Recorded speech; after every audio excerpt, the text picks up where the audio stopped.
Good evening, everybody. Welcome back to the Mythgard Academy. This is session number 6 of our discussion of Inferno. Sorry for the little blip there, I had to reboot my computer. One of my necessary pieces of broadcasting software was just like protesting or something. I don't know what was happening, but it's all set now, so it's behaving and everybody's doing fine. So we are ready to jump back into hell. So tonight's discussion is on anger management, and I want to draw your attention.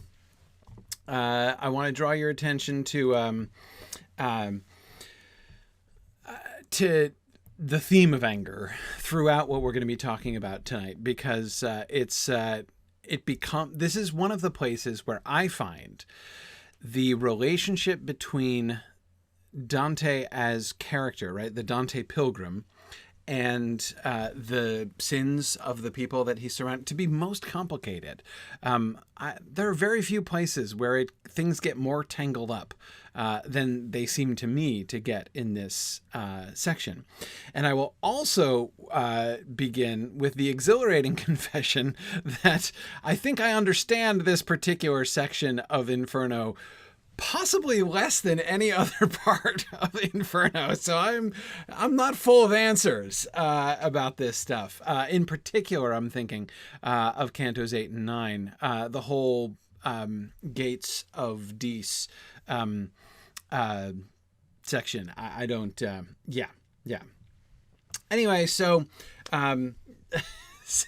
there we are.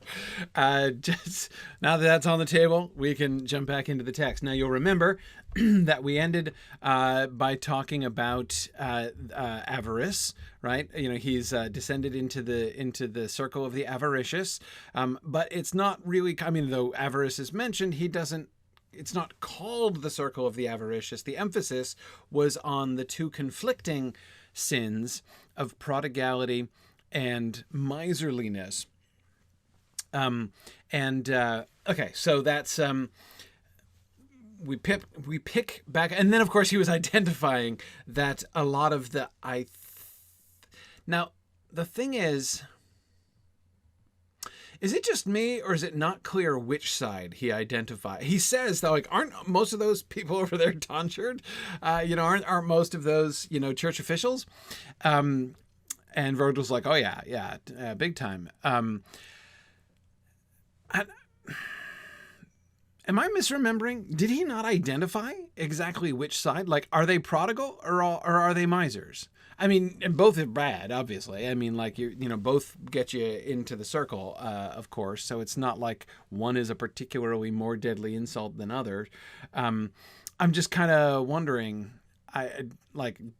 as I was doing a little recap there, I'm like, come to think of it, I remember he identified one side, but I can't place whether he did, because I don't think he did identify which side exactly. Are they misers or are they prodigal? If he didn't, that's really interesting. If I just forgot, that's less interesting. But anyway, yeah, he said the ripest growths of greed, Carolyn. Right, exactly. So, like, which one is ripest? Prodigality, I'm guessing. I mean, as Carolyn, I would think that prodigality would be sort of metaphorically compared to like overripeness and like an overgrown garden, right? Whereas miserliness it would be like a barren garden kind of thing. So ripest suggests to me probably the prodigal side, but I mean that's a little flimsy. It's a little unclear. Yeah, Stephen says maybe he left it vague so clergy who felt drawn either way would feel warned. Yeah, I mean, which is why it kind of makes it odd to me that he, by suggesting they're really heavily concentrated on one side, he seems to be suggesting like there is a distinctive pattern, right? There is a distinctive tendency within church officials in one direction or the other, and you'd think like he'd point that out, or call it out a little bit more. Yeah. Yeah, the tonsured ones who circle on our left Um,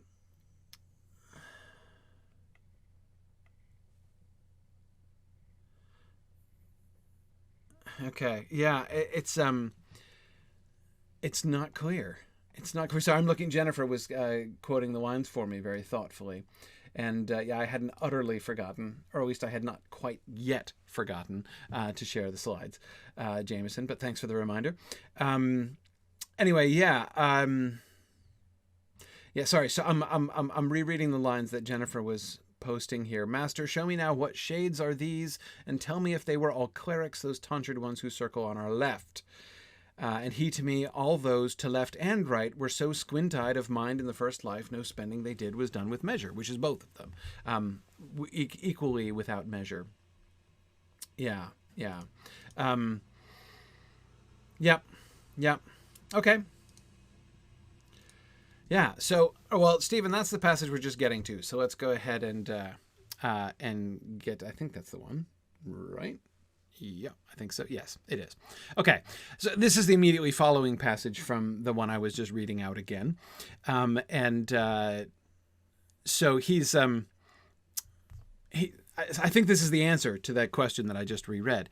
And he to me, that is Virgil, obviously, that thought of yours is empty. The undiscerning life that made them filthy now renders them unrecognizable. For all eternity they'll come to blows.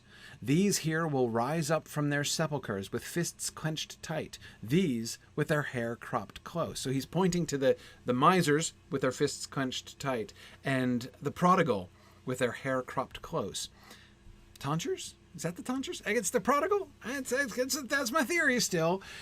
Ill-giving and ill-keeping have robbed both of the fair world and set them to this fracas. What that is like, my words need not embellish.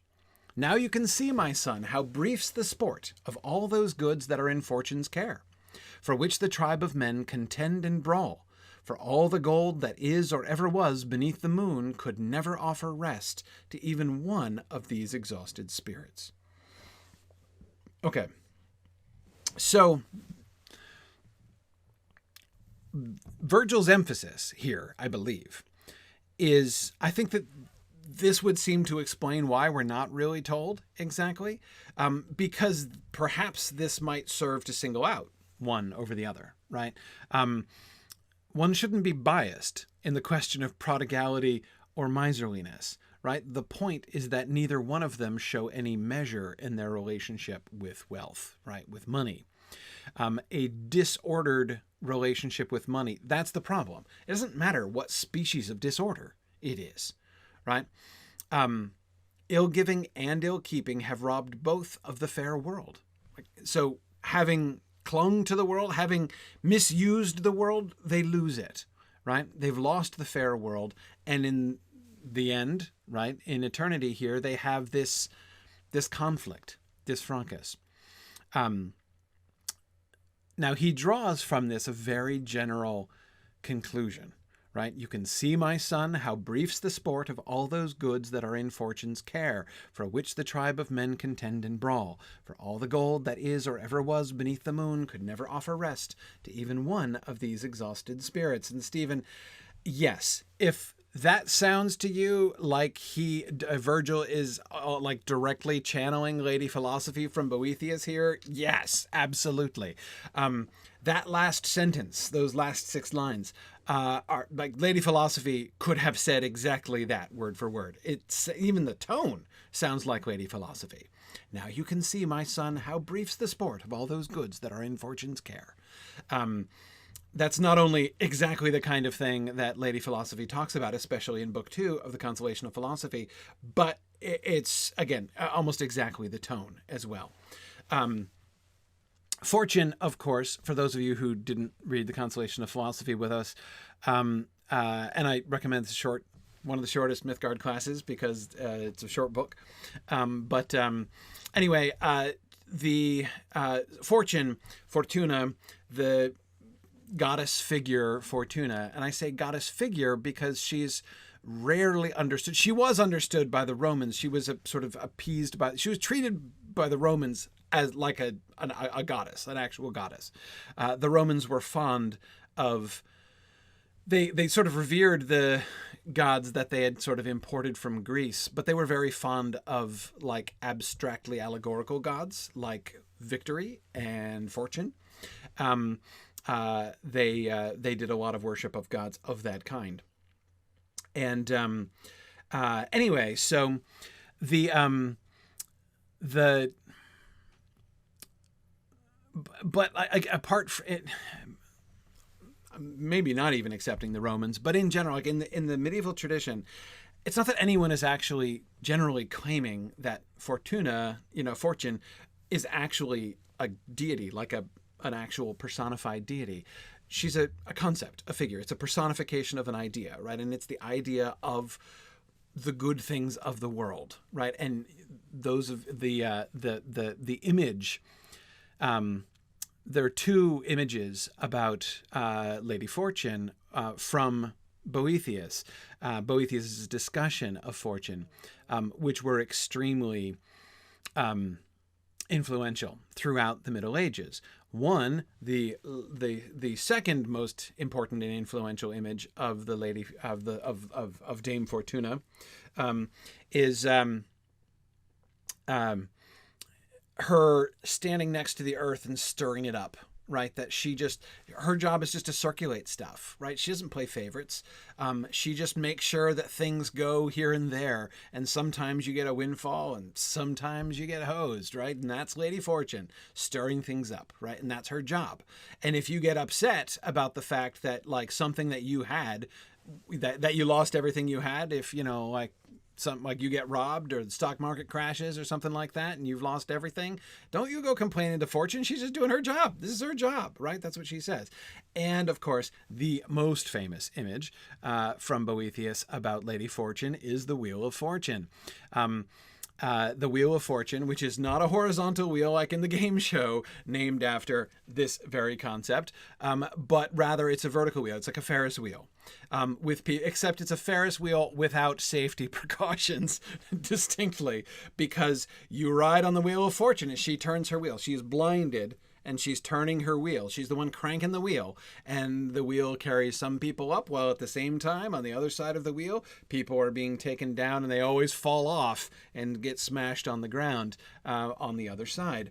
And this is what fortune does. So, but again, all of these things were not only sort of allegorizations of abstractions, they were understood to be abstractions. Like people weren't like actually, as they say, imagining that Fortuna was a person in that way. But he immediately is talking about fortune, right? And this just shows, so the moral that he's kind of drawing here from the circle of the avaricious and of the miserly and the prodigal, from the circle of avarice here, is that, if you focus on these worldly things, right?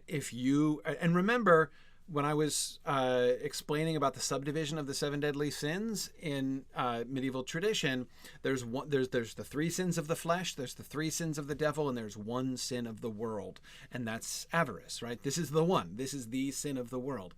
And if you focus on those things, it's not gonna it's going to be bad, right? If you fail in the proper eternal perspective, you're not only going to lose heaven, you're also going to lose the earth as well, as he says of these people. Like they have been robbed of the fair world,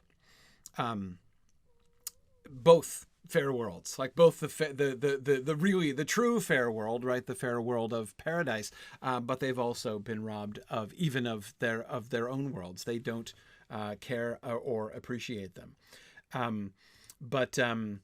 Yeah, Bruce, we did also have this image in our study of Malory. Yeah, Malory does a very famous version. It's also in other versions of the Arthurian story that he's using as a source. But yes, the dream of King Arthur with the Wheel of Fortune, when he has a dream of himself on the Wheel of Fortune and being dashed down the other side and smashed down into the ground. He has that dream the night before the Battle of Salisbury Plain, when Mordred is scheduled to kill him. So, almost kill him or whatever. But anyway, when he's about to die, or when he's about to lose, and when he's about to lose everything that he has. So anyway, So he draws this very broad, which is a very salutary kind of conclusion. But notice one thing that already comes from this as well. Notice that the coming to blows is a crucial part of their punishment, right? As a consequence for the undiscerning life that made them filthy, right? Now for all eternity, they'll come to blows. And remember what they're doing, how they're rebuking each other, right? Neither one of them in life, there's nobody who looks down on a miser more than a prodigal person, or who looks down on a prodigal person more than a miser, right?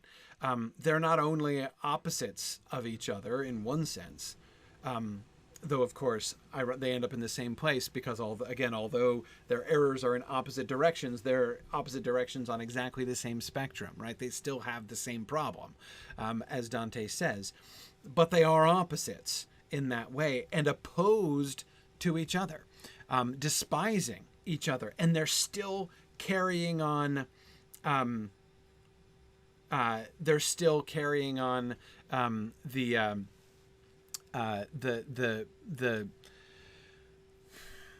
conflict, right? They're still carrying on the conflict. They're still despising each other. They're still looking down at each other. There's a kind of self-righteousness, right? Why do you hoard? Why do you squander? And there's a sort of an obliviousness to it, right? They're both in the same position. They're literally mirror images of each other, pushing their rocks and smashing up against each other, yelling at each other, and then pushing their rocks back the other way, smashing into each other and yelling at each other, right?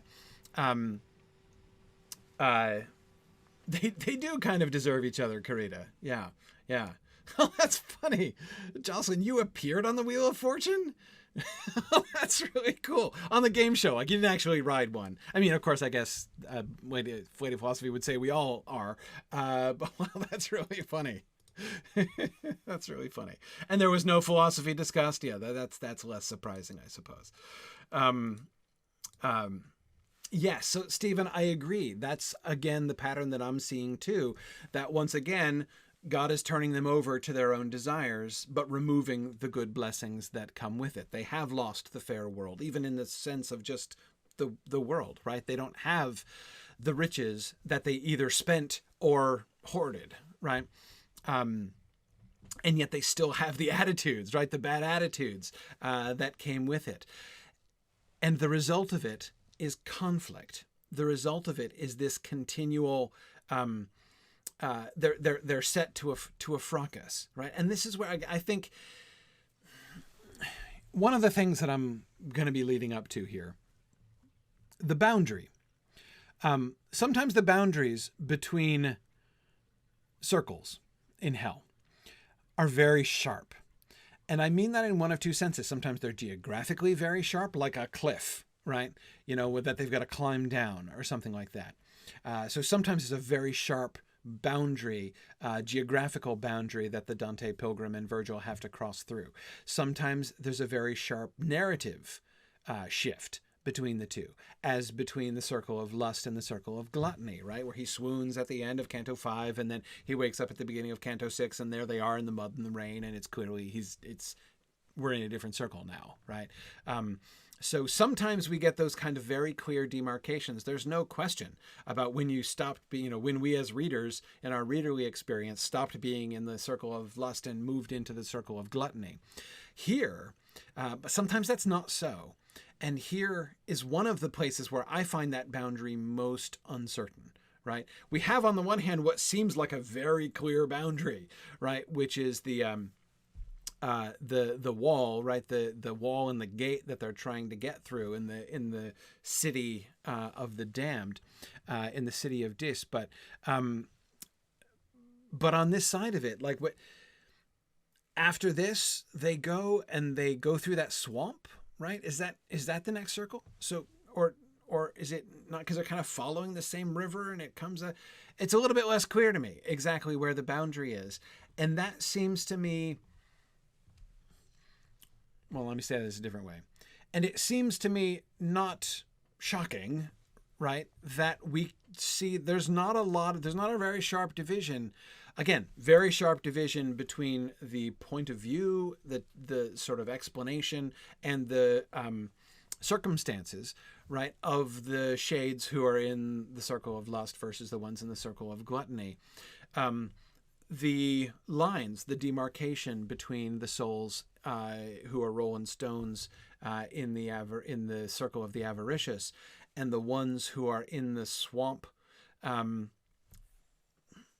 there's anger all over the place. I mean, these souls are angry, and it seems to me that Dante is suggesting a kind of link here, right? That there's something about the attitude of these souls in conflict, right? The fracas, that they're, the fact that they're spending all eternity coming to blows, that is the fulfillment of their avaricious perspective, which leads me to suspect that the kind of commentary on the sin of avarice that Dante is giving here is that in the end, it's just as he's saying more explicitly, and Virgil is seeming to say more explicitly here, like miser, prodigal, it doesn't matter, right? Either one of them they're just different flavors of the same kind of a disordered attitude towards money and towards worldly possessions.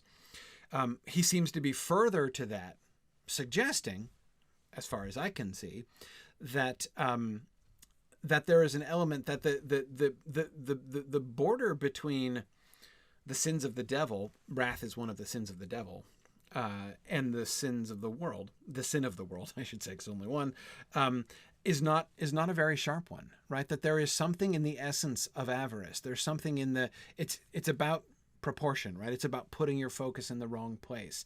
That he seems to me to be suggesting a pretty close connection here between these two, and I find that really interesting. Sarah, what an interesting question. Sarah is wondering if I would say what I think is the primary motivation for Dante, the challenge of the poetry or the social religious commentary. Does one purpose serve the other? No, I don't think so. I mean, does he have a favorite? I mean, is it like picking your favorite child? I mean, from the beginning, I think that what he is doing, I don't know, would it be a cop-out, Sarah, to say that I think that the thing that he's prioritizing most is doing them all at the same time? That like his primary motivation is to okay, this is his primary, it's not like so he's juggling a whole bunch of balls, right? And it's not like any one of the balls is necessarily his favorite. It's the act of juggling, I think, that is the primary focus. And that feels like a cop-out, but that is kind of what it seems to me. Yeah.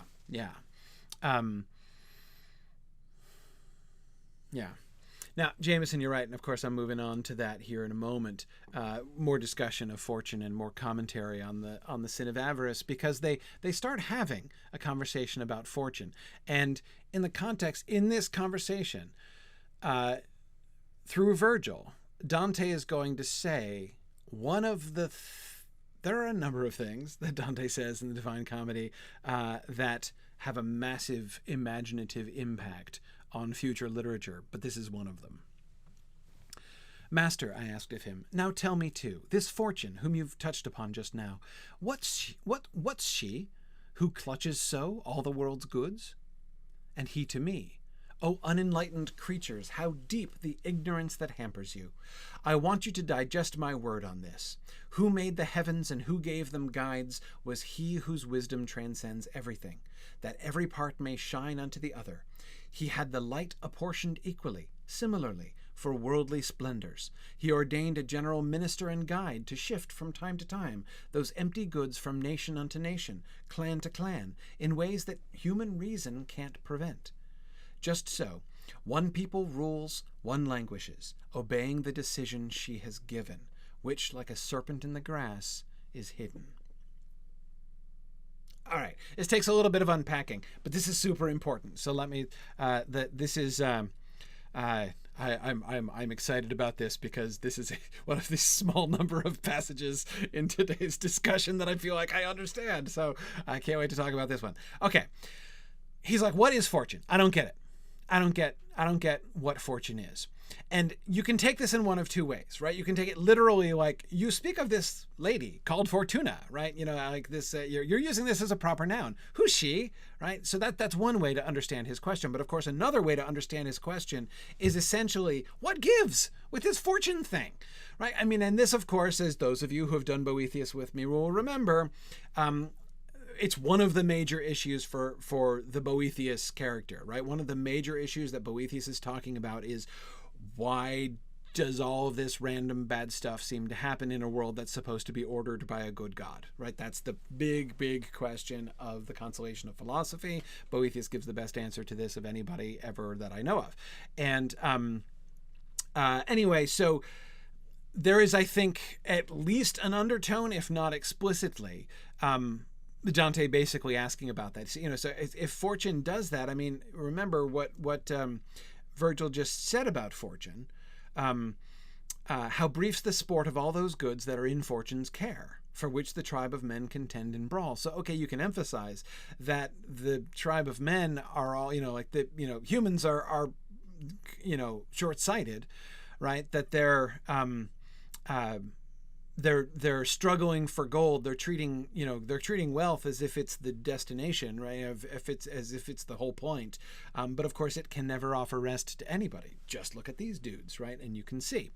But it's not just that, right? Okay, sure, that's fine. But isn't it unjust though? Isn't it unjust just for fortune to be blindfoldedly stirring things around? I mean, isn't that for there to be at the core of how these things, I mean, okay, sure, they're not the most important thing.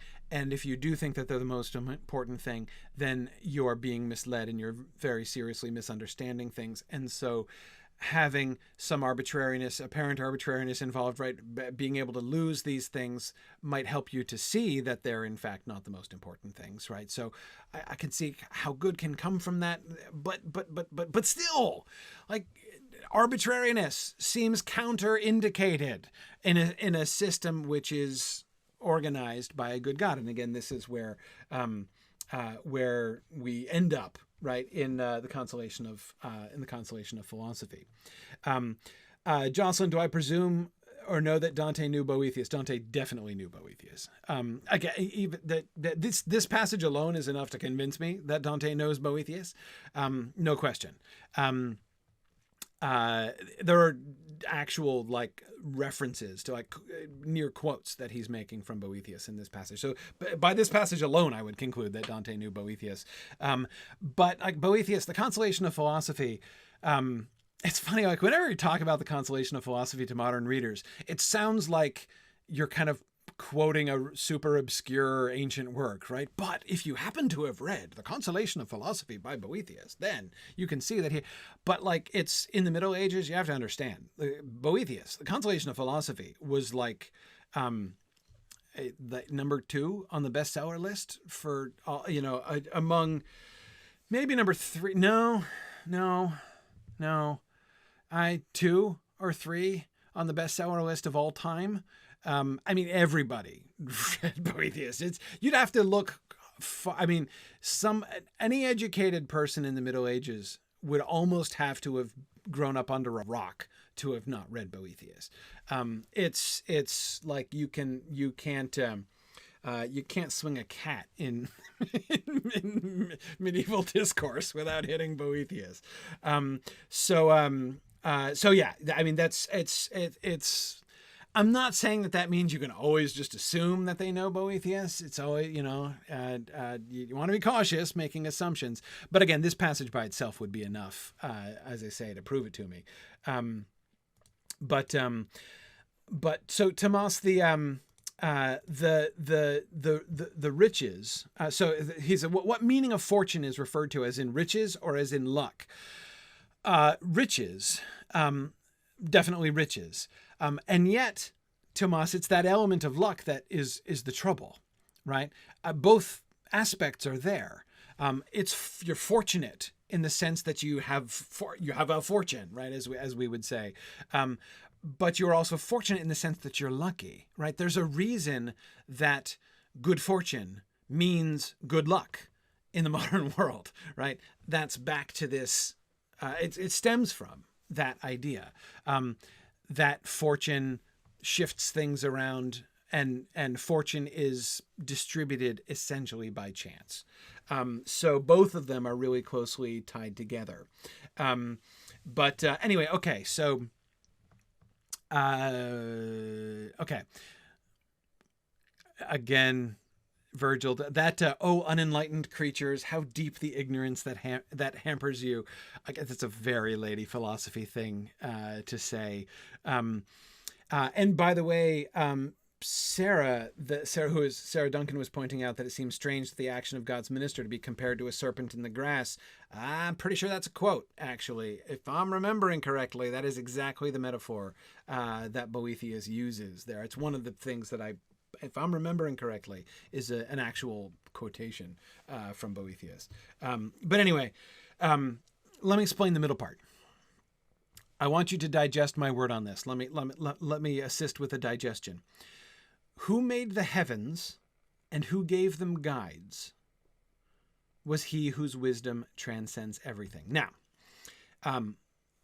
we're talking about God, yes, but what action of God are we talking about? Who else are we referring to here besides God? He who made the heavens and who gave them guides? What does that mean? Who are the guides?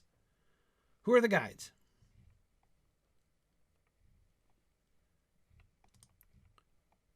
Yes, yes, David, exactly. The angels, the planetary intelligences. Those of you who did Out of the Silent Planet with us a little while back, beginning of the year, will remember the Oyarisu. Yes, exactly. Oyarsa of Malacandra is a planetary intelligence. The concept, I think it was this year. Wasn't that like in January, David? I mean, it feels like ages and ages and ages ago, but I think we did that. I think that was in 2020. But boy, it really does feel an incredible amount of time ago. Anyway, okay. So, the planetary intelligences are angelic beings. They're part of the angel. They're angels. Like they're not abstractions. This is not an allegorical figure. These were understood to be. There were literally people, angelic people, right? There were angels who were assigned to each one of the planets, to each one of the spheres of the cosmos. Okay, and their job. Well, they had jobs. We don't know all of their jobs, but their jobs are to steer that sphere, to order things, and through their power to exercise influence on the whole. They're part of the system, right? They are, in fact, the closest things. Okay, let me not. I'm just not even complete that sentence because that's gonna open up a can of worms that I don't want to open up. Anyway, never mind. The point is, they're major figures. They are the ones to whom God essentially delegates many of the operations of the cosmos, right? So through their power and what they do within the different spheres, they bring about many of the things that happen in all of the cosmos. Okay. Okay. So, all right, Jocelyn. All right, fine. I won't tease. I was gonna compare the planetary intelligences to the Valar, and then I'm just like, no. So this is me not doing that. I'm not doing that.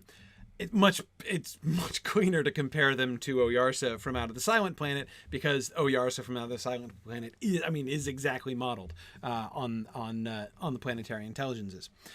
Anyway, okay. So, who made the heavens? God. And who gave them guides? God. So God makes the heavens and he gives guides to each one of the heavens, right? Because each of the spheres of the cosmos are each one is a heaven, right? So the word, this is an important thing, right? Paradise is capital H, heaven. The word heaven is usually means the sky, like that word. It's an astronomy word. When you're talking about the heavens, making the heavens, you're discussing astronomy here. So who made the heavens and gave them guides? So put the planetary intelligence, assigned a planetary intelligence to each of the spheres, was he whose wisdom transcends everything. So that means Virgil is going to address the whole, how can a God who foresees all things and knows all things and is all powerful allow like random stuff to happen, allow randomness, period, right, within the world. Okay. Great. Let's keep going. That every part may shine unto the other, right? So how the different planetary intelligence, through the power of the planetary intelligences, the different spheres all influence each other and bring about the composite whole that makes up the cosmos as we know it. Okay. He had the light apportioned equally, similarly for worldly splendors. He had the light apportioned equally. That is among the heavens, right? So he divided up the heavens and he apportioned the light equally and he gave them each a planetary intelligence. Similarly, for worldly splendors, he ordained a general minister and guide to shift from time to time those empty goods from nation unto nation, clan to clan, in ways that human reason can't prevent. Okay. Do you see the thing? This is the thing. This is the thing that Dante says, which changes the way people look at fortune forever, right? This is Dante sort of taking the final step. He's only taking a baby step past what Boethius says, but he is taking a step past it. And that baby step solidifies the concept of fortune for the rest of the Middle Ages. And that baby step is Fortuna is the planetary intelligence of the earth. Fortune is not just some don't think of her as an abstraction, just blindfolded mixing things up. She's not that, right? It's not arbitrary. Just as all of the other spheres are guided by a planetary intelligence which shines upon the rest and enacts their portion of the divine plan, so fortune in the world is the planetary intelligence of earth and enacts God's will in earth, serving as general minister and guide for worldly splendors, shifting those empty goods from nation to nation in ways that human reason can't prevent. Human reason can't stop it, can't anticipate it, but also can't grasp it, can't understand it, right? It looks arbitrary to us because we don't have the information. We aren't fortune. We aren't planetary intelligences. We don't see the whole story, right? So from where we're sitting at ground level, it looks totally arbitrary, but it's not arbitrary. It is an enactment of the divine will. Just so one people rules, one languishes, obeying the decision she has given. No blindfold stirring, right, of the pot. So now technically, if you go back, Sarah, what is being compared to a serpent in the grass is not fortune herself, but the decision she has given. The decision is hidden, right? And it strikes you like a serpent in the grass. It often does, right? That's one of the things that, you fall off the wheel of fortune, right?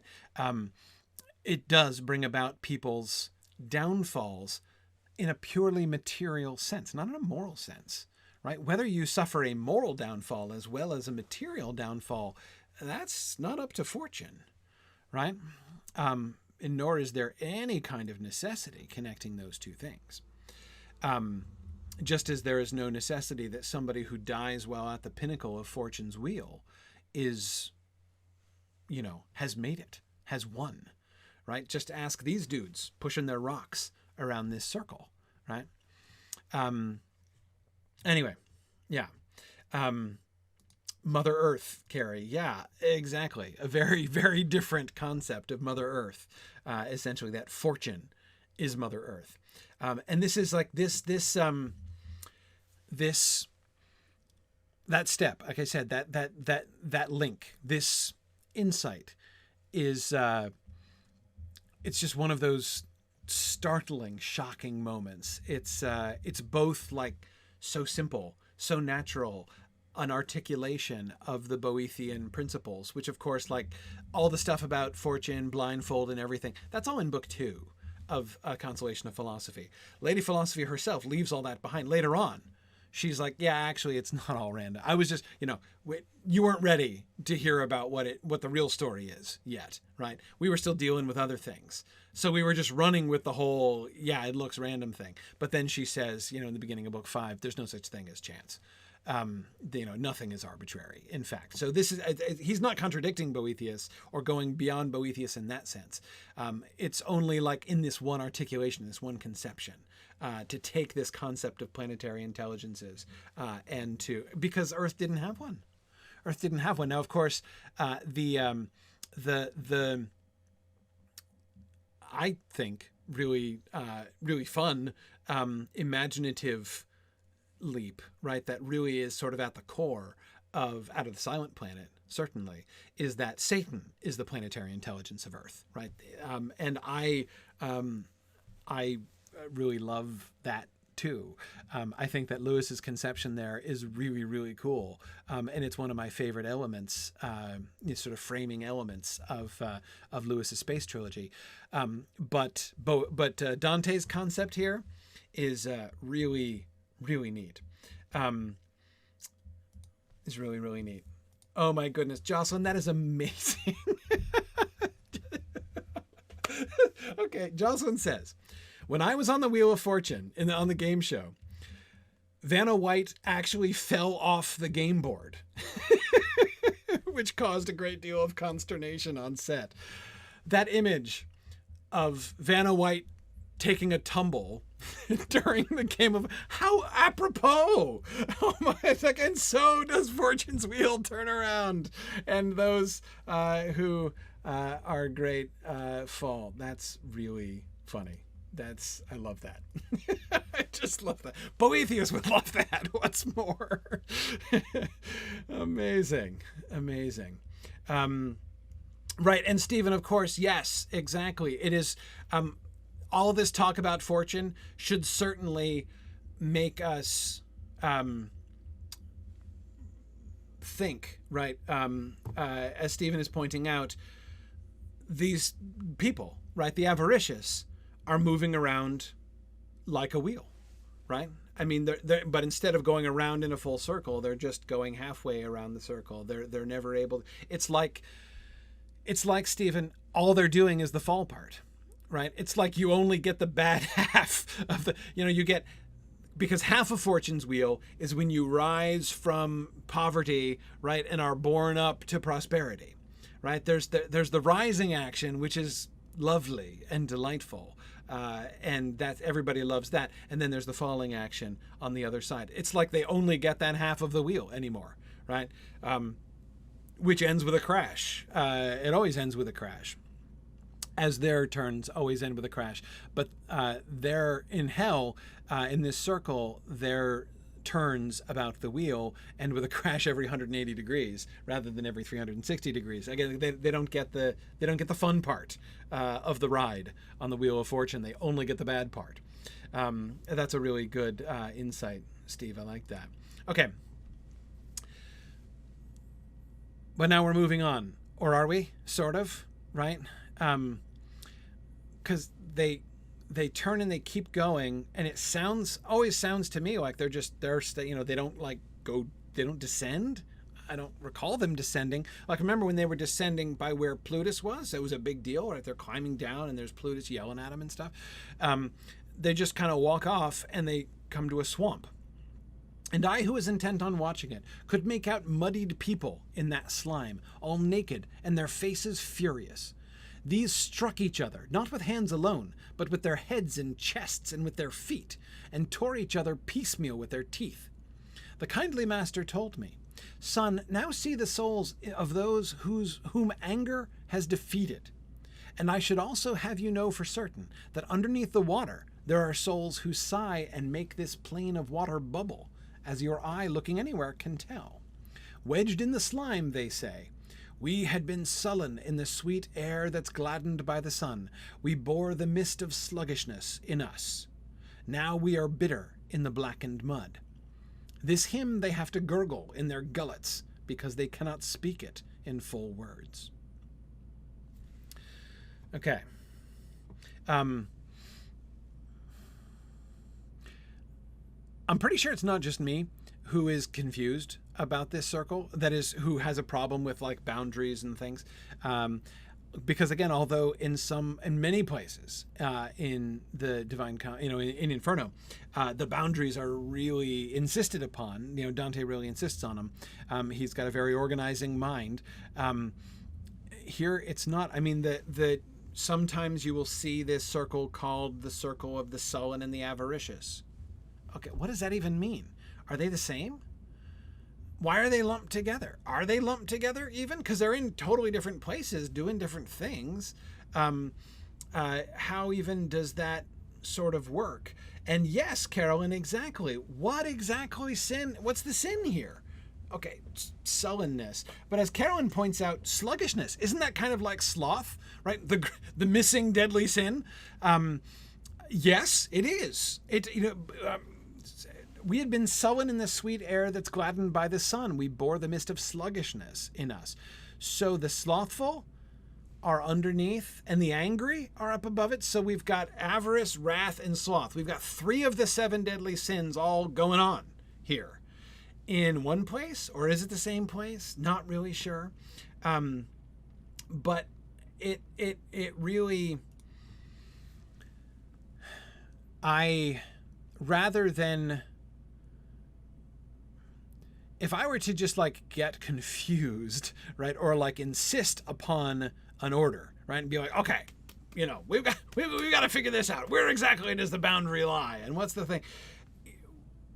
I feel anyway that I need to resist an impulse to compartmentalization like that, because although that's a very Dantean impulse in a lot of ways, not here, right? He doesn't do that.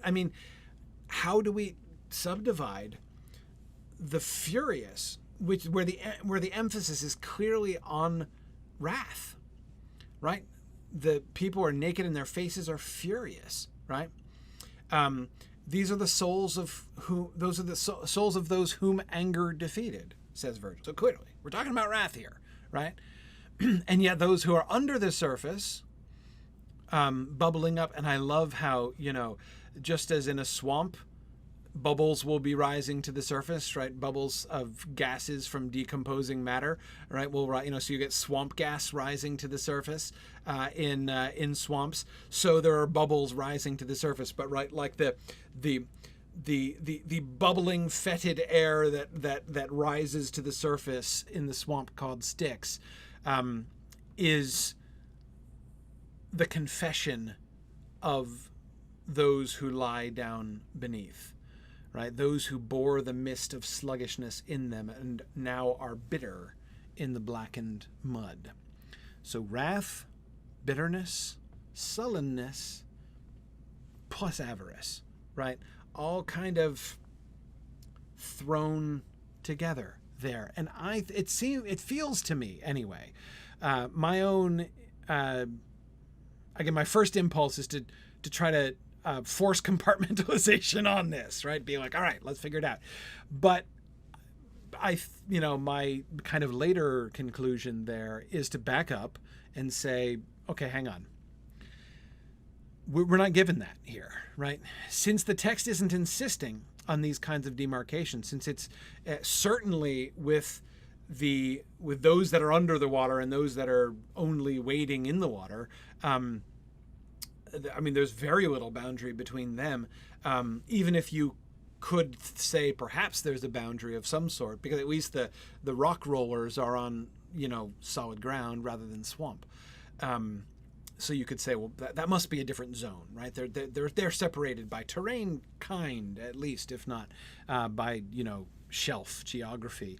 But I think, to me, the emphasis on anger, right, the fracas and the angry words and condemning words and stuff, just like we saw them, the fracas that they're involved in, right, the eternal fracas that they're involved in. We see an eternal fracas here among those whom anger has defeated, right? So everywhere I look, I see the boundaries kind of breaking down. And so this suggests to me that we should be backing up and looking at the pattern of the whole rather than trying to differentiate these. If we're being set a challenge here, I think that the challenge is not to compartmentalize these more effectively than the text gives us, but rather to find the overall larger pattern. What is the sin of this? Like, it seemed like it was avarice. We had Blutus at the beginning, and then we've got the miserly and the prodigal, and that seems fairly clear. But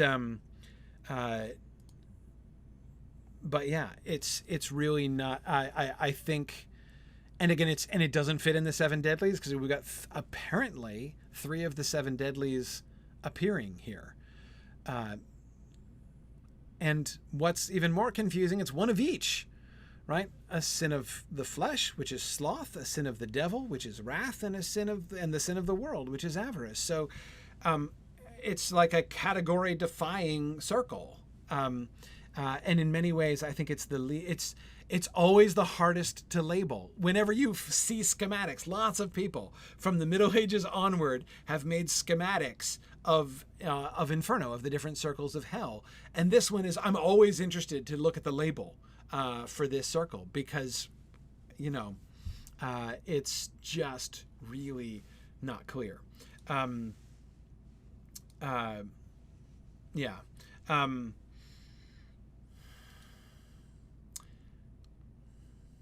Yeah, Carolyn says maybe the sullen are the angry too, but passive aggressive. Yes, I mean, Carolyn, if any of the 3 sins which are at least hinted at, right?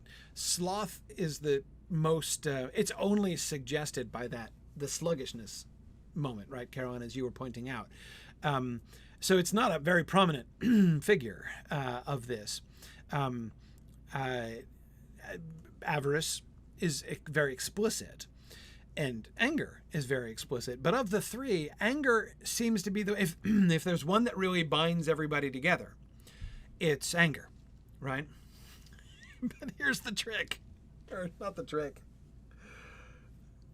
We're going to get to a circle, which is going to be next. I think it's next, right? Lust is 2, gluttony is 3, and this is... Am I missing one? This is 4? That's not next. Never mind. Anyway, the wrathful. We're going to get to the wrathful.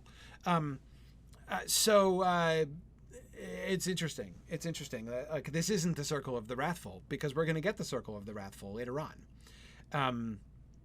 But sort of. Yeah. Anyway, it's tricky. Rachel says, is there an element of discontent here? Yes. Yeah. And I think, Rachel, that your impulse is exactly the right kind of thing here. Rather than trying to... It seems almost the kind of conglomerations of things that we see here seems to me almost designed to defy standard categories, right? I mean, like the way in which we get one sin of the flesh, one sin of the devil, and the sin of the world. It's like we can't even break it down. Not only can we not attribute it to one of the 7 deadly sins, as we could do for the earlier ones, right? But we it's not even like thematic, right? It's this crazy kind of hodgepodge. And I think so, Rachel, when I say I think that you're kind of going in the right direction, what I would suggest, oh, Stephen, of course you're right. I was right. This is 4. The circle of the muddy. Yeah, I think it's a good way to think about it. Anyway, but Rachel, sorry, the point that I was making is that your impulse to say, not like what category can we force it into, but rather what are some of the themes that we see? I think in some ways this circle kind of tells us more about sin generally than about a particular sin in a way. By lumping, because the two categories are really clear. The avaricious, very clear. The wrathful, very clear, right? Those whom anger has defeated. That's like what their sins were, what their prevailing sin was is very explicit and clear. The sullen, a little bit less so. Anger, it seems a species of anger, but also sloth seems to be involved. So they, muddy things up a bit.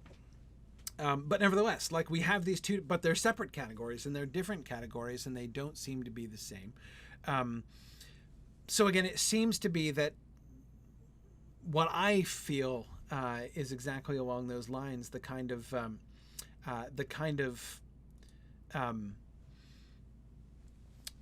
invitation to think about what all of these sins have in common, right? And how they're all working together. Even the ways, the kinds of patterns that we've been seeing, the connection between sin and punishment, even that itself, the different punishments that we're seeing here,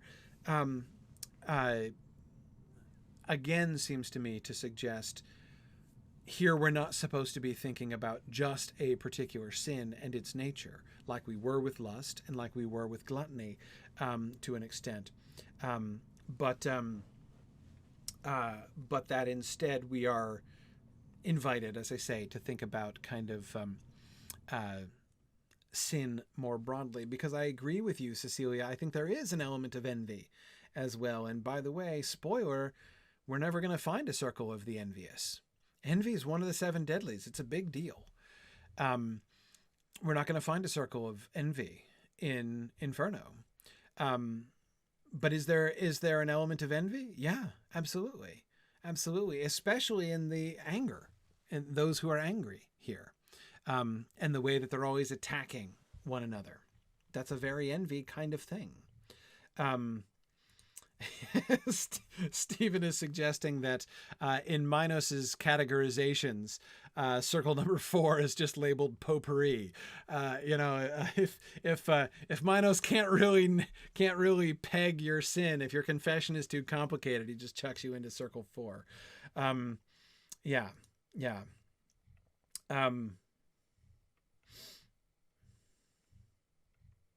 Interesting. Brian says there seems to be a kind of hierarchy within the circle, maybe, with those who were active in their sin at top. The avaricious took action to change their material allotment.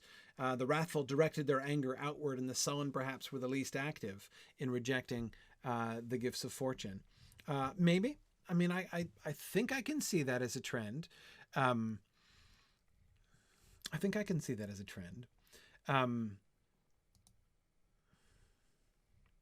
Yeah. Serena says maybe the sin here is an impulse to taxonomize. Yeah, maybe. We got to be careful, right? We do have to be careful here. Sorry,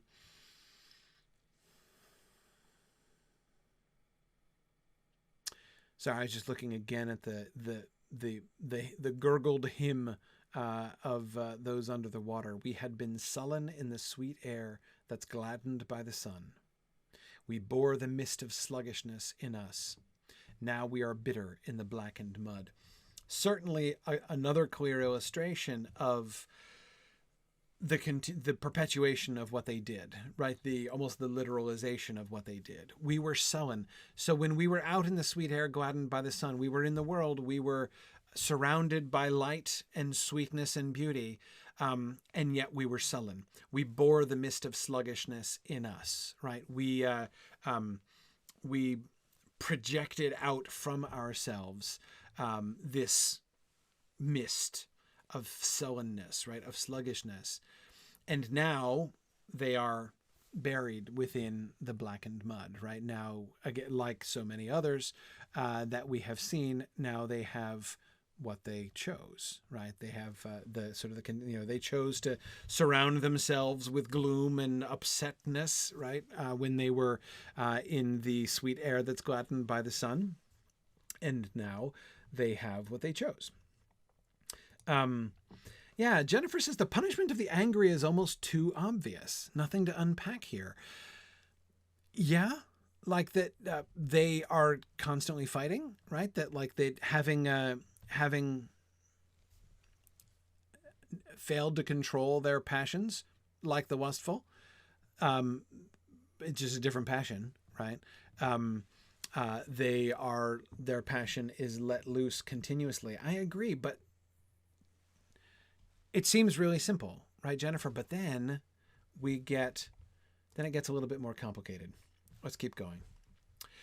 So he's describing the terrain. I say, continuing, that long before we too had reached the foot of that, so they see a tower rise up. And this is, of course, the very beginning of Canto 8. So at the end of Canto 7 is like, and then there was a tall tower. And now at the beginning of Canto 8, I say, continuing, that long before we too had reached the foot of that tower, I think that's the line that Boccaccio took as evidence that Dante interrupted the writing of the Decameron here, or not the Decameron, that's Boccaccio's, of the comedy here, and resumed at this point. That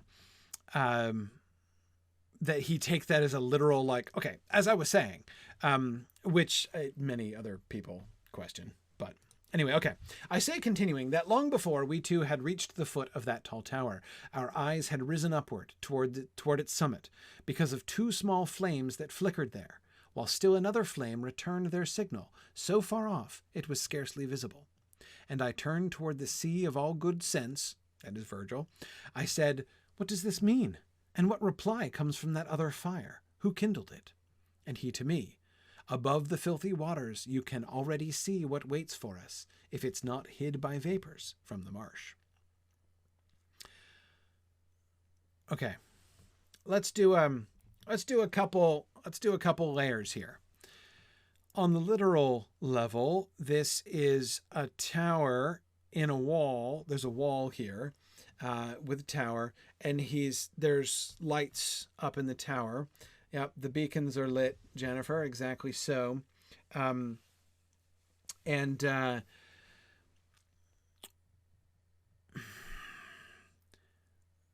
he's wondering whom they're signaling to, because there seems to be an answering signal in a remote tower that they can't see, right? They can see another flame returning their signal so far off it was scarcely visible.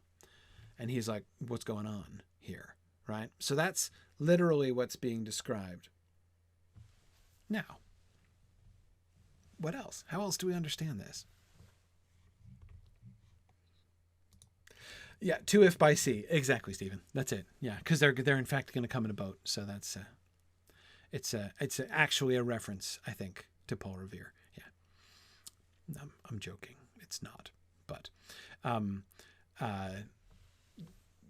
was Paul Revere a reference to the Inferno? I doubt it, but yeah. Anyway, but it's exactly that kind of thing, right? It's exactly the same kind of thing.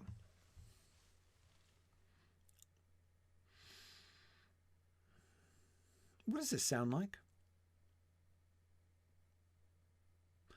Two small flames?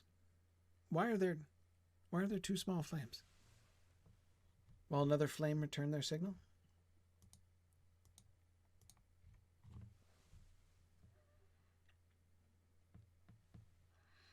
From a distance, what would it look like?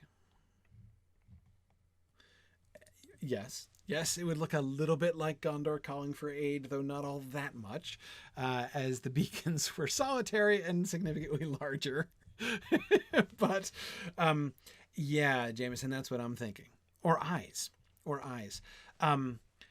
Comparing a tower to a human body has been done before and will be done again, allegorically. The most elaborate way in which that's going to be done that I know of is in book 2 of Spenser's Fairy Queen, when he does the allegory of the human body, of which I am a particular fan. But anyway, I love it when he starts describing the floor plan of the upper floors, which is his treatment of human psychology, which is awesome. Love it. But anyway, so yeah, it does kind of sound like eyes.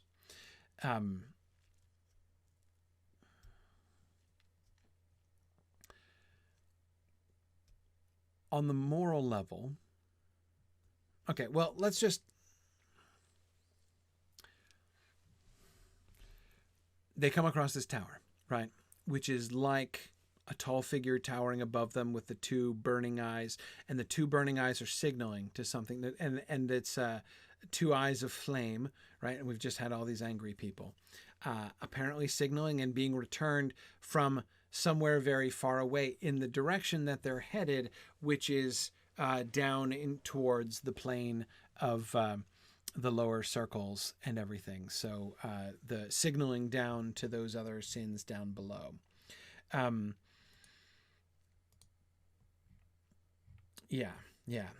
Good. Serena says Charles Williams does this with Camelot and his lover's body and Heroes and Kings. Yeah. No, it's definitely a thing.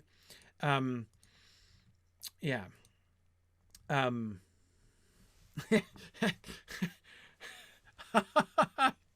I had forgotten that connection, Carolyn. Carolyn is pointing out that Longfellow wrote both The Midnight Ride of Paul Revere and the most famous English translation of Dante. So,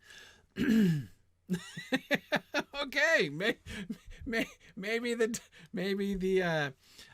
swamp tower in the Inferno Paul Revere link is not an accident after all. Oh man. That's an excellent point, Carolyn. That's an excellent point. Though it still would suggest the influence goes in the one direction and not the other. Yeah, Carolyn, there is a paper in that. That would be interesting. I'm not sure where I'd go with it, but now, why am I interested in thinking about this tower as being connected in some way to a standing human form, or a giant monstrous human form, or even a giant it's this black tower with glowing red eyes with this sort of demonic form. On the one hand, this is the first sign of they're going to be facing their most serious setback, their most serious opposition during their whole hellish journey here very soon. So that this specter looks like an enemy, right, standing and staring at them, rising out of the mist to loom above them and stare in their direction, seems apropos of what comes next. So it seems like a kind of embodiment of the demonic opposition, the demonic anger that's facing them. But again, where we're located, right? This is we're surrounded by angry people here. And so it makes me think, we have seen before that the demons in these particular circles themselves seem to be tied to the sins, that they're not just prison guards, they're prisoners as well, higher profile prisoners, but they're prisoners as well. So that they're going to be opposed, maybe angrily, among the angry, where they're going to receive their greatest setback, their greatest opposition here, seems apropos, and this sort of tying it back to the human wrath here. And yeah, exactly, David. That's why I think of it. Fiery eyes glaring out of a face are a common metaphor for anger. Exactly. So and especially in the immediate circumstances, it seems to me conspicuous. Let's keep going.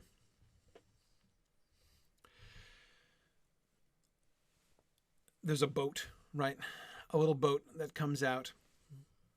Bowstring has not thrust itself thrust from itself an arrow that ever rushed as swiftly through the air as did the little bark that at that moment I saw as it skimmed toward us on the water, a solitary boatman at its helm. I heard him howl, "Now you are caught, foul soul!" "Oh, Phlegias, Phlegias, such a shout is useless this time," my master said. "We are yours no longer than it will take to cross the muddy sluice." And just as one who hears some great deception was done to him and then resents it, so was Phlegias when he had to store his anger. My guide preceded me into the boat. Once he was in, he had me follow him. There seemed to be no wait until I boarded. Phlegias again is a demon figure, yet again a demon figure who shares a name at least and probably an identity with a figure from classical mythology. Not a very prominent figure, and I don't pretend to really get Phlegias very much as to like why he's connected, what's significant about the story of Phlegias, why is he being brought in here. Not really sure. But Devora, exactly what you can see is that he's also wrathful, right? We see him have to store his own anger, right? This guy also has anger issues, right? But he's got to take them for a ride in his boat across this swamp. He has no choice about that, as Virgil reminds him. But you can't have a "now you are caught, foul soul," right? He's trying to catch them, and Virgil says, no, you can't. You're going to catch us in the sense you're going to put us in your boat, but only briefly. And he feels like he's been robbed. Like some great deception was done to him, and then he resents it, right? Think of that in conjunction with the other sins around, of the avaricious rolling stones, right? Of the wrathful beating each other up constantly. Those one who hears what some great deception was done to him and then resents it. That sense of feeling like you've been done wrong, you've been done out of your rights, right? And you are resentful of that fact. That's interesting. Yeah. And Jameson says this comes back to the discontent. Yeah, I think so.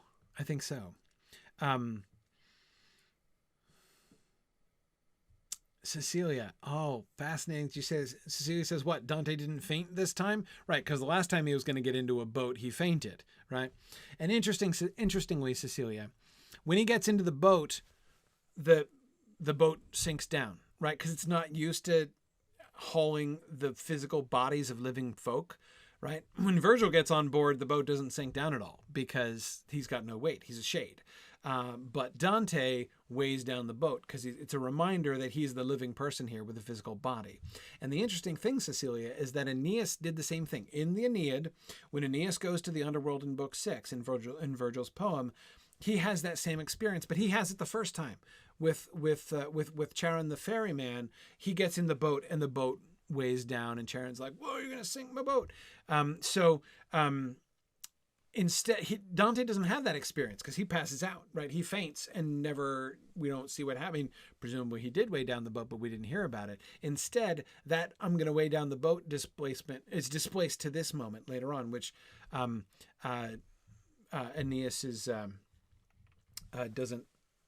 doesn't hit this swamp when he's doing his trip.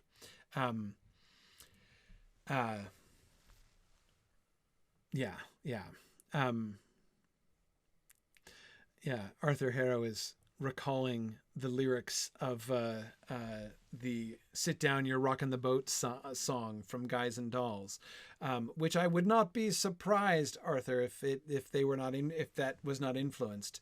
I could believe that was influenced, possibly even by this passage, actually, about with a soul so heavy you'll never float. Sit down, you're rocking the boat. Yeah. Dante steals from Broadway. Yeah, I'm sure that's what happened, Arthur. It was exactly like that. Exactly. Tarlonio was just remembering the same song. Exactly. Yeah. Now, Mudmore, that's a really great point. How is the place so physical when all they deal with are shades and spirits? That's one of the interesting things about this moment when the boat sinks down. It's really easy to forget that Dante is the like everybody else is an immaterial shade around here, right? He's the only one who's got a body in the whole joint. Because you're right, the emphasis is on the physical all over the place, right? One of the ways in which you could generally characterize what's going on in hell, right?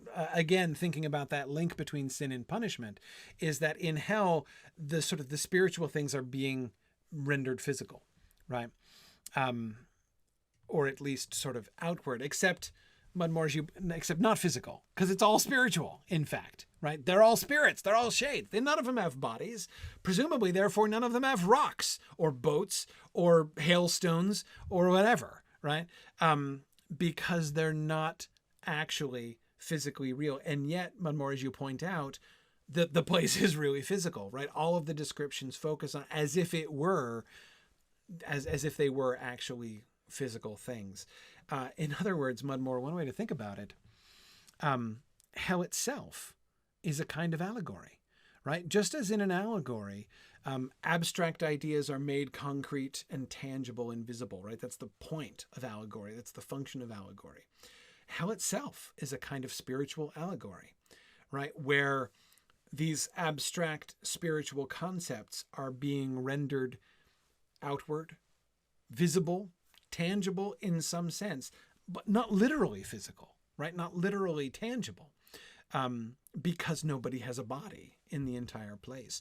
And this is a moment where we're kind of reminded of that, right? Oh yeah, Dante has mass, right? He said nobody else has mass, and yeah, that's why the boat is so fast.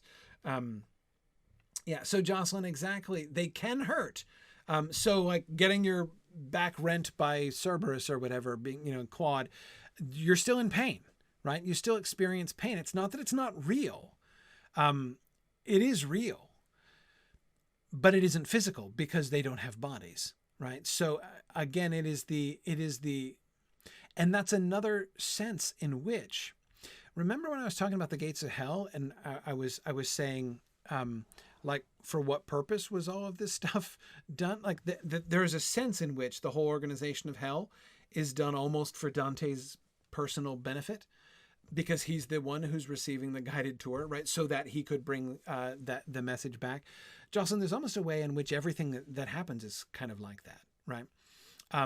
They don't, how it looks, what appears to be happening doesn't matter. Because there is a sense in which, from a physical standpoint, none of it's real, right? None of it's, or at least, again, none of it's physical. These are spirits being spiritually tormented. And yet, the making outward of these things, right? The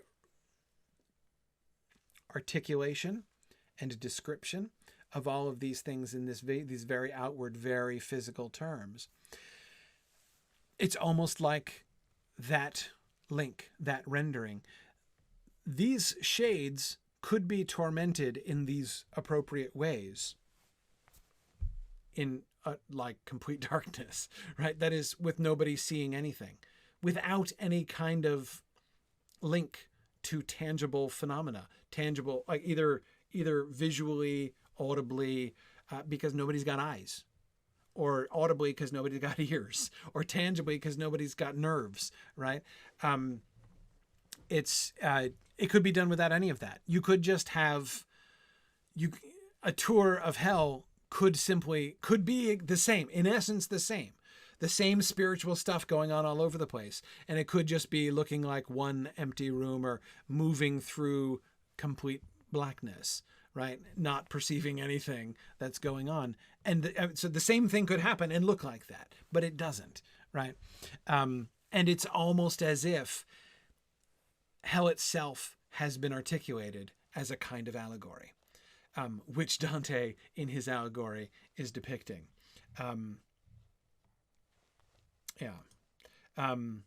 So yes, Stephen, I believe that does mean that Jameson was thinking the same thing. And Brian, I think as well, and Jennifer. That, yes, it does mean that the misers and the prodigals are rolling spiritual boulders. That's exactly what's happening here. Exactly, Jameson. It's allegory all the way down. That's it. That's it. It's allegory all the way down. Exactly right. Yep. Yep. But now back to Cecilia. Your question about Dante fainting. Now, we remember he's fainted twice. He fainted before they entered into the first circle, like when they, in the anti-hell, right, where the uncommitted were being tormented. And then he fainted again in the second circle with the lustful, right after hearing from Paolo and Francesca. And then... but he's, not fainted in some time. So he seems due. And here he is getting into a boat without keeling over. So that seems like a good, that seems like a good moment. And Brian, again, I agree with you. So much of the narrative is taken up with the need to physically travel around the space. It is, absolutely, right? I mean, it is rendered rigidly. And there are no exceptions, right? It is as a physical landscape that he is traveling through this. Dante is committed to the allegorical concept, and apparently so was God when he designed hell, right? So there we are. Anyway, okay. He doesn't faint. He gets in the boat and he doesn't faint. But watch what happens instead.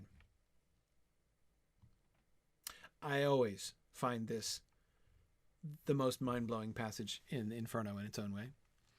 And while we steered across the stagnant channel, before me stood a sinner thick with mud, saying, "Who are you? Come before your time."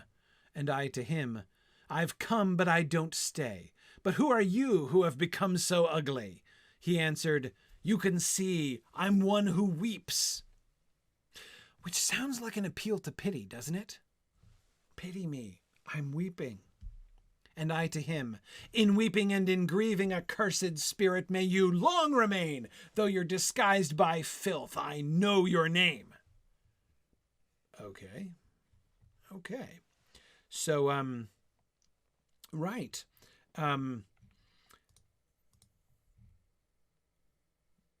weeping and in grieving, accursed spirit, may you long remain. So not so much with the pity then. Okay.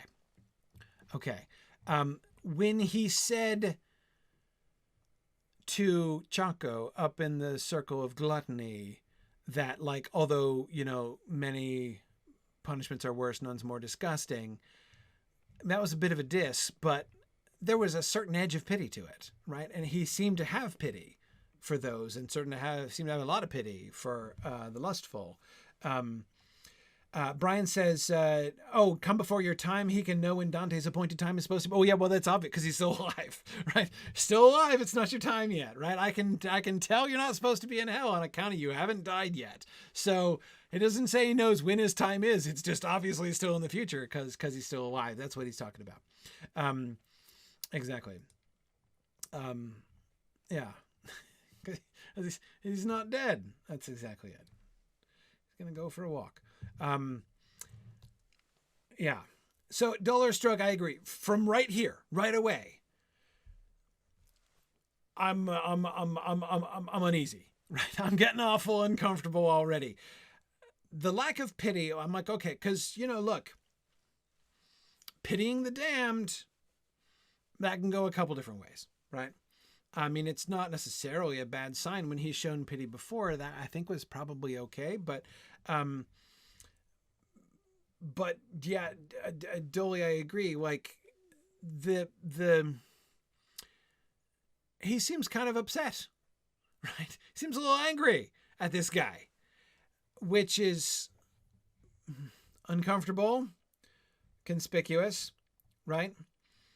DeVore says he's been pitying everyone so far. I don't get why this is different. Well, he knows this dude. I know who you are. And he's delighted to see him down here, apparently. May you long remain down here, accursed spirit. He's going to curse him himself. Okay. Well, what I have to say is at least, Yeah, I mean, there seems to be beef here with this guy. Dante seems to have beef with this guy. Okay.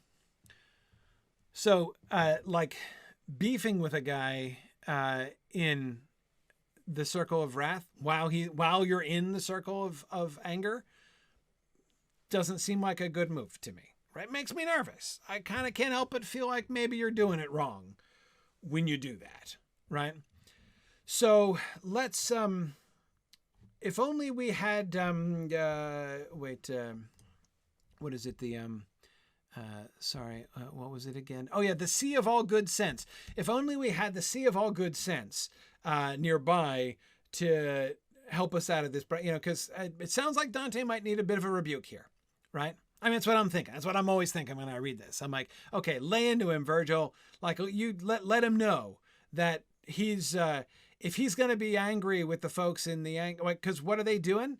They're fighting, right? The angry souls. They've been conquered by anger, and they're all beating each other up. And so what, he sees this guy and he's like, yeah, you want a piece? And I'm like, okay, maybe I get that. Danger. Okay, so Virgil, what do you think about this? Then he stretched both his hands out toward the boat, right? So the guy's coming for him, right? At which my master quickly shoved him back, saying, be off there with the other dogs. Okay, so not so much with the pity from Virgil either. That done, he threw his arms around my neck and kissed my face and said, indignant soul, blessed is she who bore you in her womb. And I can't even tell you how many different species of uncomfortable I am right now. When in the world he was presumptuous, there is no good to gild his memory, and so his shade down here is hot with fury. How many up above now count themselves great kings who will wallow here like pigs in slime, leaving behind foul memories of their crimes?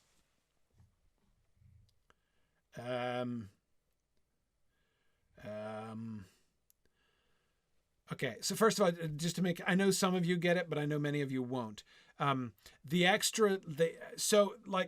Virgil warmly praising him for this thing which seems to me manifestly wrong. Like, I can't help it, right? It seems like a really, really bad idea. I was totally expecting Virgil to smack him down, right? And say, look, like, do you want to jump out of the boat? You want to live here, right? Is that your story, Dante? If not, shape up, right? Like, that's what I was totally expecting that, right? Totally expecting that. And instead, we get Virgil showing violence, right? Virgil kicks the guy back into the swamp. It's Virgil who fights him. He shoves him. But still, right? He shoves him back, insults him, and then hugs Dante. And it's like, oh, dear. But on top of that, there's another dimension of discomfort, which a lot of you will probably get. Anybody get the scripture reference there? Blessed is she who bore you in her womb? For real? So in Luke chapter 11, somebody in the crowd says that to Jesus. Okay, Jesus has just been doing miracles again, and somebody says, blessed is the womb that bore you and the paps which gave you suck.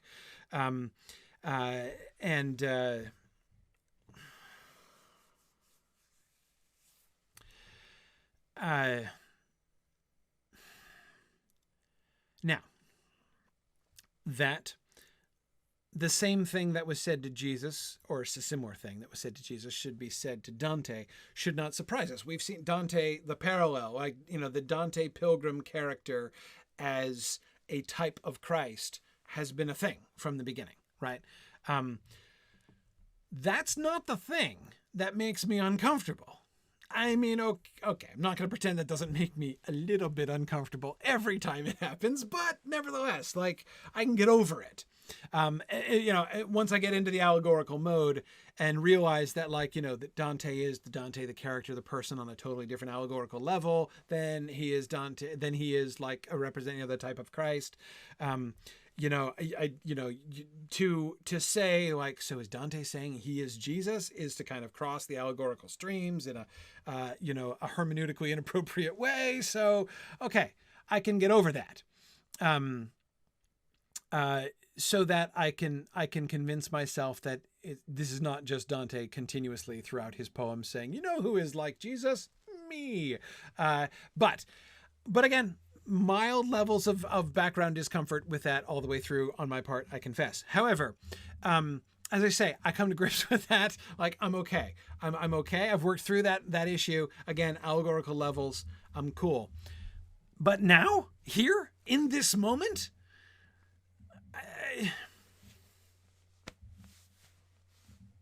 seriously? When he's being wrathful among the wrathful?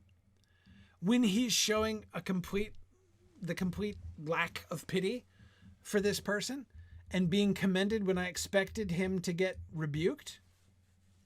That's when he's like Jesus?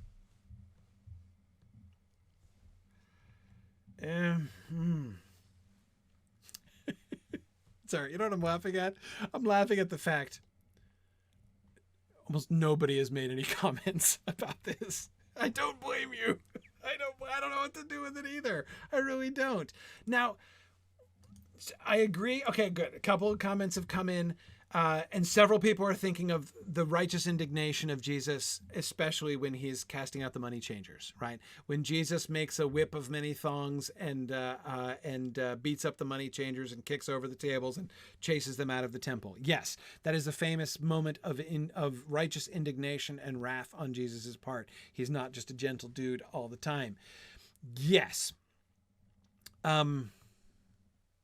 Agreed. That is a thing that happens. Is it much like this? Much? I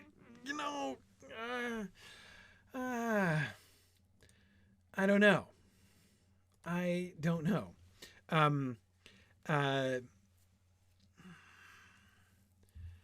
Because this doesn't seem to me like a Jesus in the temple thing. It doesn't. Different in lots of ways. Okay, Virgil, when in the world this dude, whose name, as we will learn in a moment, even though Dante recognized it, he's not said it yet, is Filippo Argenti. Filippo Argenti was so in the world he was presumptuous. There is no good to gild his memory. He was called Filippo Argenti, that is Philip the Silver, or the Silvered, because he went around. He painted his horse's hooves with silver. Like he was extravagantly rich and did a lot of flossing in the streets of Florence, apparently. So the gilding his memory is kind of a stab at that, right? Like, so you were all for the gilding, right? When you were alive. Now there is no good to gild your memory. That's the story. At least that's the only story I know about this guy.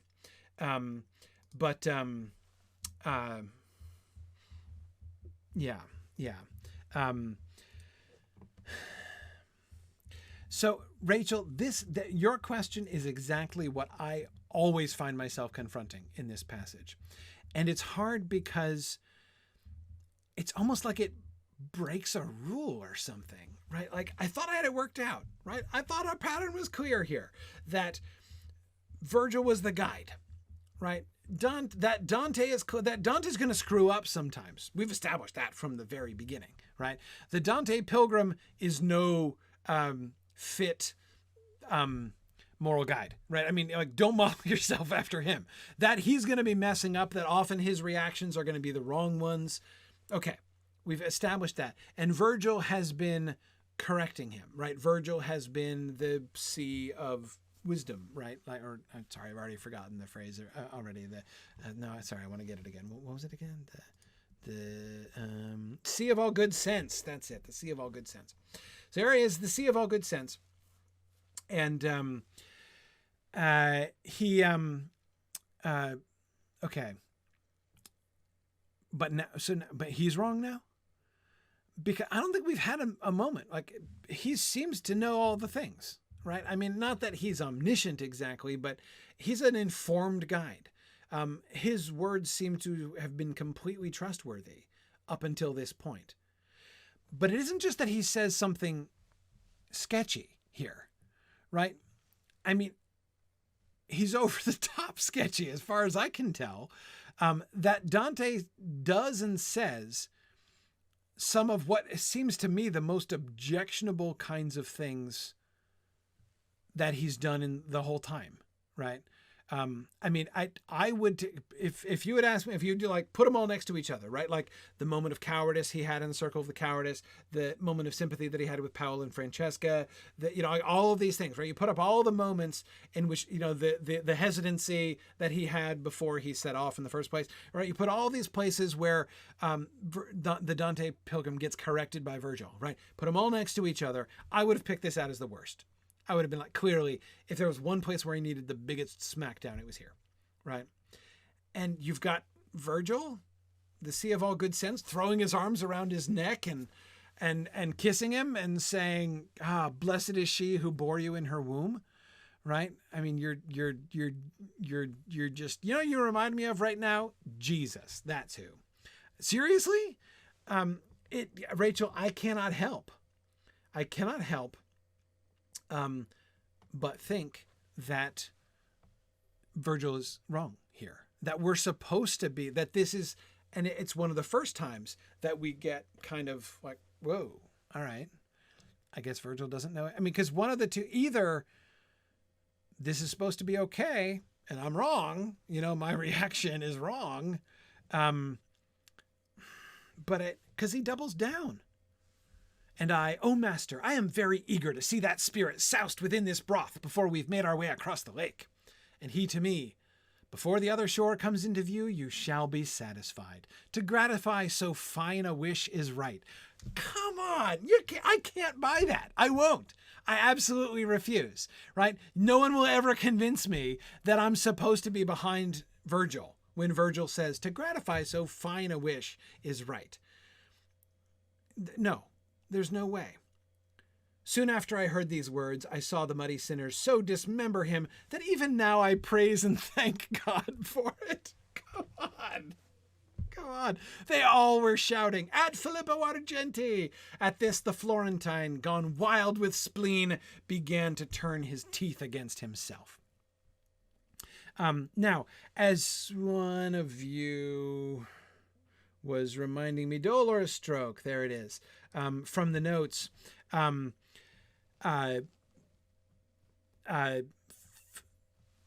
personal beef. Filippo Argenti was one of his political opponents in Florence, and the word on the street is actually impounded a lot of Dante's own personal possessions. Now,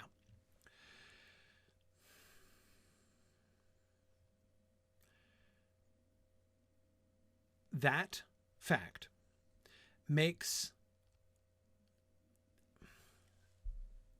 many people reading this passage are satisfied to kind of laugh at Dante here, right? To take this as an instance of Dante losing control as a poet, right? This is just one of those moments where Dante let his personal feelings overwhelm him, right? Dante, he really hated this dude and he just couldn't wait, right? So Dante indulged in the pleasure of relegating one of his personal enemies to a particularly horrible, punishment in hell.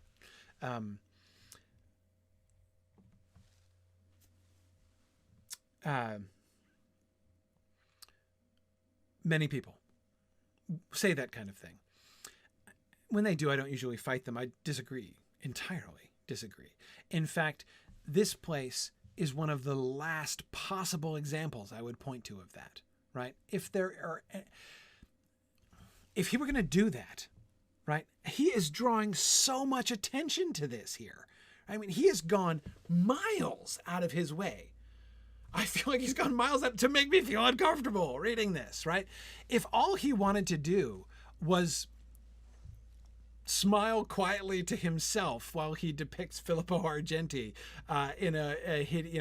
experiencing a hideous and humiliating eternal punishment in hell, there are lots of ways he could just throw him in. but to put him down with the wrathful, who are all attacking each other, and who are next door neighbors to the avaricious, who are the miserly and the prodigal, who have a completely inappropriate view of worldly riches, and who are always yelling at each other about it, right? To choose that place to put the guy that he himself bears anger against because of how he did him down in life, and how he just would like to get to him and see him suffer for all eternity because he's so ticked off about what he did to him. And why? Because you took all my stuff, right? I had all this stuff, I had all this wealth, and you took it for yourself, and now I don't have it anymore. To do all this in this circle, like, that's not a coincidence. It can't be a coincidence, right? I mean, that's ridiculous. It's ridiculous to think. It's ridiculous to think that that's a coincidence. I find that an absolutely impossible leap to make, right? That I think nobody could be so unselfconscious as to not see the screaming irony there. The irony screams way too loudly. I can't do it, right? And I would feel that way even if we didn't get this first time ever behavior from Virgil, right? If it didn't also coincide, Rachel, with what you were saying, the very first time that we're like, oh, slow your roll here, Virgil, right? I think, au contraire, right? C of all good sense. I beg to differ with you, right? If Virgil responded to this by rolling his eyes or something, right? If Virgil responded to this just with some kind of cryptic platitude and they moved on, I still would not be convinced. I still could not believe that Dante could be so unselfconscious as to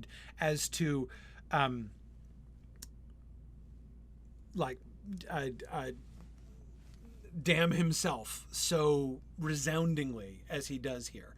But with that added in, so that this whole encounter just is extraordinarily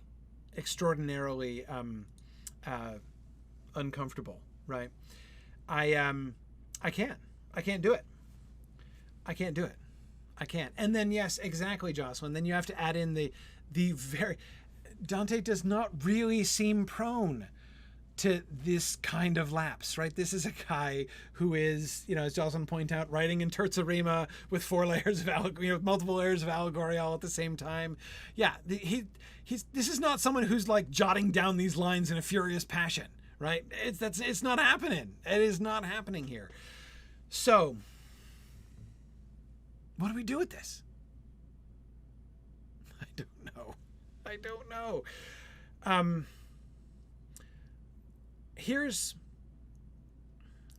I can't help but feel, since I cannot avoid being pushed in this direction by this passage, I don't believe that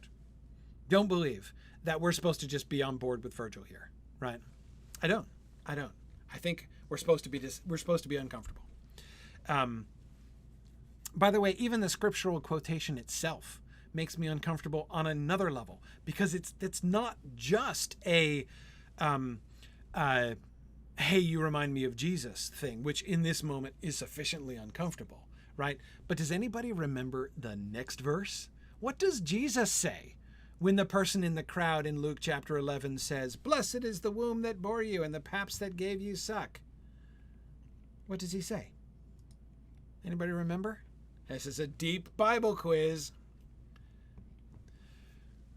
Jesus' response is, "Nay, rather, blessed is he who hears the word of God and does it." Jesus rebukes that person, corrects that person. Right. Blessed are those who hear the word of God and keep it. Exactly. So, again, it's off. It's off in every way, in every dimension. It's off. I feel like there is signal after signal that we are supposed to resist this, right? So I do resist it. So what is the consequence of resisting it? Well, two things. One, we see once again Dante heavily implicated in the local sin. just as he was implicated in the sin of lust, and he was implicated in the sin of the lustful, and in the sin of the cowardly and uncommitted, right? So we see him implicated, heavily implicated, in the sin of the wrathful and avaricious, / avaricious / slothful, right? In the sin of the potpourri, Stephen, right? Yes, heavily. But he seems unaware of it. That is, the Dante pilgrim doesn't learn from this, isn't corrected from it, right? It's almost like, having seen that a couple times now, like, we have to do the work, right? We don't get the commentary from Virgil. Virgil doesn't do it. Instead, we are being forced up to yet another level where we have to see through Virgil. We've never done that. Virgil's always been our guide too. And I can't help the conclusion. It seems to me an almost inescapable conclusion that that we see beyond Virgil here, and that we respond to Virgil saying he doesn't get it. Virgil doesn't understand this. Virgil's not saved, right? Virgil's in hell too. He's just in limbo, right? He's not down here being soused in the broth, but we have reasons to think, see if all good sense or not. He doesn't know everything, and he doesn't understand everything, and I can't help but think that he's missing the point here.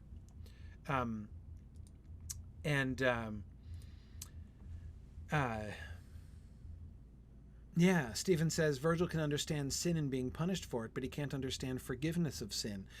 Exactly. Pity, forgiveness, those, Christian things, the things that Virgil didn't have, right? He seems to be showing an ignorance of them here. I think that instead of just being, unself-conscious and taking a kind of an innocent and unself-examining delight in doing down his personal enemies, here Dante is kind of pushing the reader to a new kind of interpretive level, in a sense, right? Not on a new level in the sense that we're now interpreting it in a whole new way, but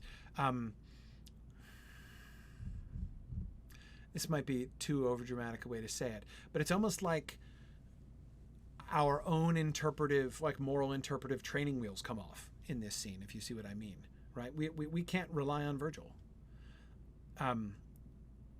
We have to see, not only do we have to see past Dante, which we could kind of do from Canto 1 on, right? That was never hard.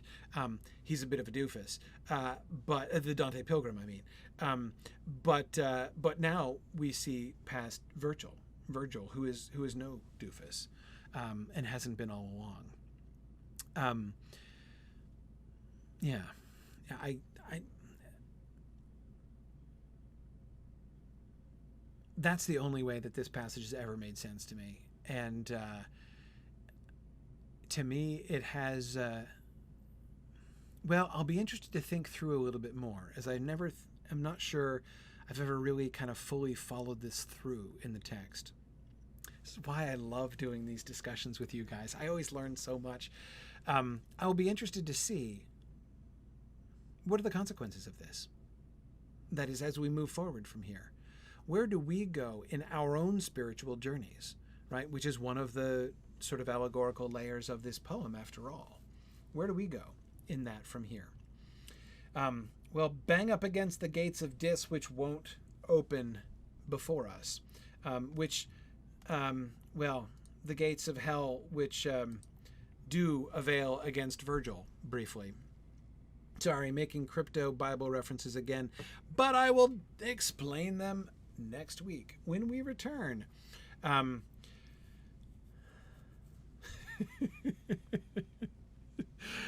Oh boy. So what should you read for next week?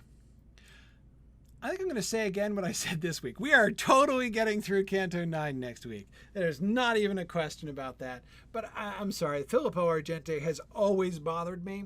And I feel like our discussion has brought me to a better understanding of this passage than I've ever had before. So thank you guys for helping me with that. That's been awesome and very helpful. So we'll... yeah, Jocelyn has a crypto Bible reference about the gates of hell. I'll explain it next time. We'll do the Bible reference next time to the gates of hell.